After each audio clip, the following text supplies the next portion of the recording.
영화 글래디에이터 보셨죠? 여기서 유명한 대사가 나옵니다. 바로 Win the crowd. I was the best because the crowd loved me.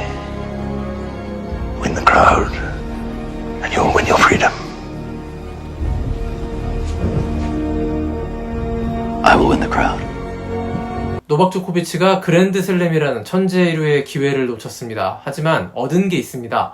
Win the crowd. 드디어 마침내 노박 조코비치가 팬들의 사랑을 얻어냈습니다. 전투에서 졌지만 더 큰 전쟁에서 이겼다고 해야 할까요? 이 영상에서는 메드베데프가 어떻게 메이저 대회의 불사신 조코비치를 꺾을 수 있었는지 경기력을 분석해드리고요. 또 메드베데프가 앞으로 연말 랭킹 1위까지 달성할 수 있는 가능성이 얼마나 되는지, 또 조코비치와 나달, 페더러 가운데 누가 먼저 21번째 메이저 우승에 도달할 수 있을지 전망해보겠습니다. 자, 메드베데프가 조코비치를 3대0 셧아웃 시킨 건 충격 그 자체였습니다. US 오픈 홈페이지가 뽑은 최고의 업셋 이변인데요. 사실 이게 엄밀히 이변이 될 수 있는지 생각해볼 여지는 있습니다. 세계 랭킹 2위가 1위를 이긴 거잖아요. 근데 이게 이변으로 받아들여질 만큼 그동안 조코비치가 메이저 대회에서 보여준 천하무적의 모습은 정말 인상적이었던 것 같습니다. 일단 호주 오픈의 학습 효과가 굉장히 컸습니다. 어떻게 보면 이번 US 오픈 결승전은 2월 호주 오픈과 정반대의 결과가 나왔다고 볼 수가 있는데요. 3대0, 한쪽의 일방적인 승리인데 이름만 바뀌었죠. 내용도 그렇습니다. 당시 호주 오픈을 복귀해 보시죠. 메드베데프가 1세트 초반 3게임에서 무려 7개의 포핸드 범실을 저지르고 무너지기 시작했습니다. 한 번 무너진 포핸드 회복이 안 됐어요. 근데 이번 US 오픈 결승전, 특히 1세트 초반에 메드베데프의 포핸드가 엄청난 속도와 각도를 보이면서 조코비치의 기세를 완벽히 제압했습니다. 사실 지난 호주 오픈에서 조코비치의 게임 플랜은 탄탄한 메드베데프의 백핸드 대신 포핸드 대 포핸드 싸움을 유도하는 것이었습니다. 그런데 이번에는 그 전략이 일단 메드베데프의 초반 강공으로 이루어지지 않았고 오히려 정반대의 결과가 나와버린 것입니다. ATP의 애널리스트인 크랙 오시아너스가 분석했는데요. 조코비치는 이번 경기에서 포핸드를 122번, 백핸드를 161번 쳤습니다. 43%대 57%인데요. 사실 이게 다른 상대라면 좋은 전략일 수도 있습니다. 투핸드 백핸드가 워낙 좋은 조코비치니까요. 하지만 상대가 메드베데프라면 얘기가 좀 달라집니다. 백핸드, 백핸드 익스체인지에서 앞선다고 단언할 수가 없거든요.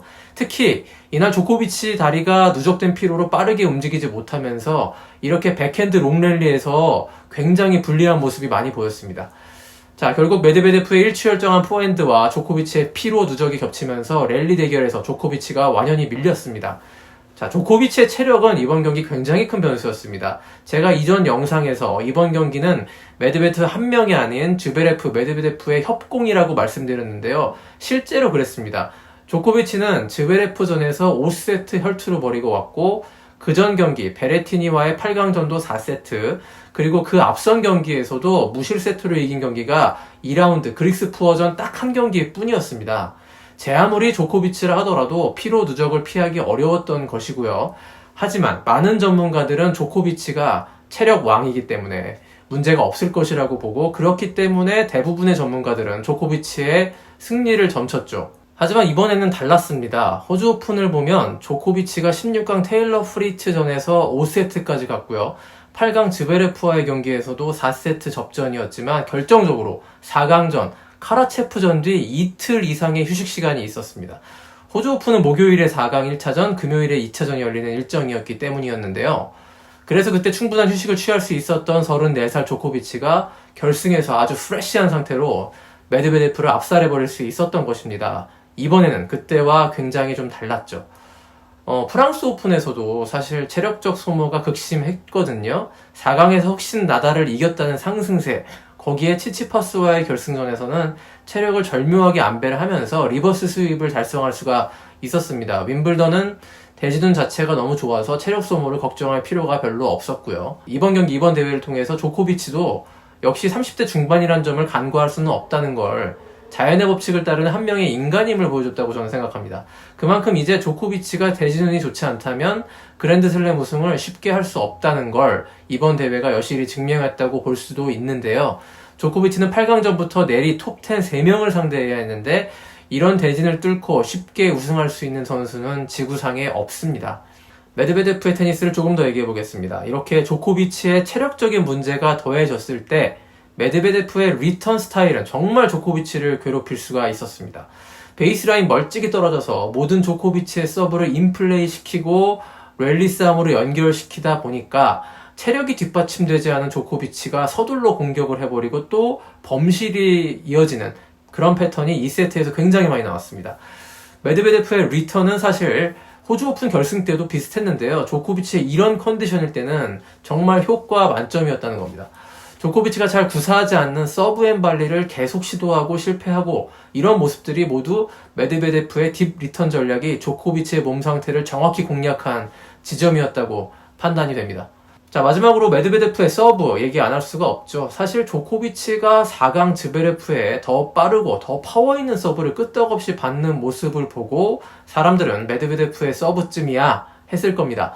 그런데 메드베데프는 빠르기도 빠른데 코스의 정확도가 즈베레프보다 한 수 위였습니다. 대략 120마일의 첫 서브지만 T존과 와이드 라인에 바짝 붙이는 한마디로 파워와 정교함이 겸비된 최고의 서브를 구사했고요. 이러다 보니까 컨디션이 다소 떨어진 조코비치의 리턴이 도저히 막을 수가 없었던 것입니다. 또 메드베데프의 세컨 서브 득점률이 굉장히 높았는데요. 이는 조코비치가 세컨 서브 랠리 상황에서 득점 자체가 저조한 탓도 있었는데 메드베데프가 굉장히 강한 첫 서브와 별 다름없는 세컨 서브를 꽤 과감하게 많이 구사했기 때문에 조코비치의 리턴에 메드베데프가 거의 영향을 받지 못했던 그런 경기 흐름이었습니다. 정리하면 메드베데프의 서브의 파워, 정확성, 그리고 과감성 3박자가 컨디션이 저점인 조코비치의 리턴을 제대로 공략했다. 이렇게 볼 수 있을 것 같습니다. 조코비치의 체력은 피로 누적도 있지만 저는 멘털의 영향도 크다고 생각이 됩니다. 동호인들 아실 거예요. 연습할 때 아무렇지도 않다가 전국대회에 나갔을 때 관중들이 몇 명 보고 있으면 괜히 심장박동 빨라지고 호흡이 가팔라지고 조코비치가 그랜드슬램 우승을 20번이나 한 선수지만 그래도 이번 US 오픈의 부담감, 중압감은 조코비치조차도 쉽게 떨쳐버리기 어려운 숙제였습니다. 경기 막판에 벤치에서 눈물을 흘린 조코비치를 보고 참 여러 생각이 교차했습니다.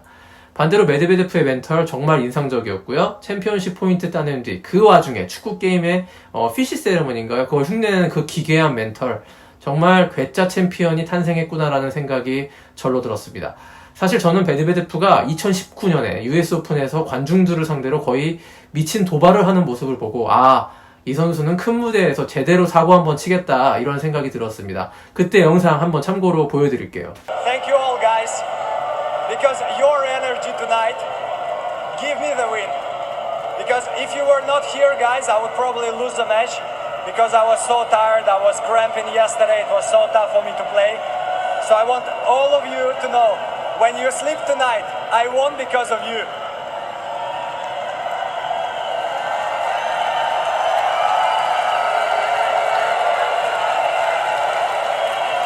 테니스도 4차원, 인터뷰도 4차원 메드베데프였습니다. 메드베데프의 승리는 러시아 선수로는 마라트 사핀 이후 처음인데요. 사핀의 첫 번째 메이저 우승인 2000년 US 오픈 결승전을 떠올리게 만든 경기였습니다. 그때도 당시 결승 상대는 당대 최강 테니스 황제 샘프러스였는데 20살 약관의 신인 사핀이 3대0 셧아웃 승리를 거두면서 전 세계를 놀라움에 빠뜨렸습니다. 메드베데프는 US 오픈 우승으로 연말 세계 랭킹 1위 자리도 조코비치에게 도전할 수 있게 됐습니다. 물론 메드베데프가 연승 행진을 벌이고 조코비치가 부진하다는 전제 하에서지만요. 조코비치와 지금 ATP 랭킹 레이스 점수 차이가 약 2000점 정도가 나고 있는데요. 10월 인디언 웰스, 11월 파리 마스터스 두 대회를 모두 우승하면 2000점이 그대로 쌓일 수 있고요. 그리고 토리노에서 열리는 월드 투어 파이널에서 점수를 추가한다면 조코비치의 연말 랭킹 1위 7년 연말 랭킹 1위라는 대기록을 또 막을 수도 있습니다. 가능성이 그렇게 높진 않지만 가능성이 또 없다고 볼 수도 없습니다. 조코비치가 남은 투어 일정을 얼마나 소화할지 아직 알 수 없는 부분이거든요. 조코비치 얘기로 마치겠습니다. 조코비치 그랜드슬램 놓쳤지만 팬들의 사랑, 마음을 얻었습니다. 이건 조코비치에게 굉장히 의미 있는 사건입니다. 사실 조코비치는 각종 기록에선 이미 나달, 페더러를 훨씬 능가한 상태지만요. 팬들에게 가장 사랑받는 선수가 아니었거든요. 이 이유가 뭐였냐면 페더러와 나달과 중요한 경기에서 대결해서 항상 이기는 선수가 거의 대부분 조코비치였기 때문입니다. 조코비치가 2010년 이후에 거의 대부분의 중요한 전투에서 항상 승자였어요. 너무 이기기만 해서 기계 같다, 인간미가 떨어진다 이런 느낌까지 줬거든요. 그런데 이번에 드디어 인간적인 패배를 진하게 당한 것이고 그것에 관중들이 감정이입이랄까요? 조코비치의 쓰라린 실패와 눈물을 공감하는 팬들이 굉장히 많아졌다고 이번 경기를 통해서 생각합니다. 사실 페더러가 진짜 글로벌 스타로 압도적인 인기를 구가하기 시작한 시점이 그가 천하무적으로 군림했던 때보다도 자신보다 한 대여섯 살 어린 나달, 조코비치에게 그랜드슬램에서 와장창 깨지기 시작하면서부터였습니다. 2009년 호주 오픈 결승에서 나달에게 지고 닭똥 같은 눈물을 뚝뚝 흘리는 모습에서 우리는 완벽한 챔피언도 이렇게 인간적인 아픔과 슬픔이 있구나 라는 걸 공감해주기 시작한 거죠. 이제 조코비치도 테니스 머신에서 테니스 라켓을 휘두르는 휴먼이다는 느낌을 주고 있는 것입니다. 앞으로 1, 2년 동안 우리는 조코비치의 이런 인간적인 패배를 더 많이 목격할 것이고 이런 경험들이 오히려 조코비치의 인기를 지금보다는 더 끌어올리는 요인이 돼줄 수 있을 거라고 생각이 됩니다. 저는 또 개인적으로 조코비치가 이번 그랜드슬램을 달성하고 21번째 메이저 챔피언에 오른다면 내년에 오히려 조코비치의 활약을 기대하기가 조금 더 어렵지 않을까라고 생각했습니다. 너무 많은 성취를 이뤄서 목표, 동기부여를 받기 어렵기 때문이죠. 자, 이제 나달이 발수술을 받고 회복을 했고요. 내년 롤랑가로스 우승을 통해서 21번째 메이저에 도전할 것이고 페더러 또 수술을 받았습니다. 오직 내년 윈블던에서 마지막 라스트 댄스를 추기 위해서죠. 빅3 시대 사실상 거의 끝나가고 있긴 하지만요. 내년에도 적어도 메이저 대회만큼은 이 빅3의 타이틀 넘버 21 전쟁이 화두가 될 것 같습니다. 21을 막아내려는 넥젠 스타들의 방어 전선도 더 촘촘하고 강해질 것이 분명하고요.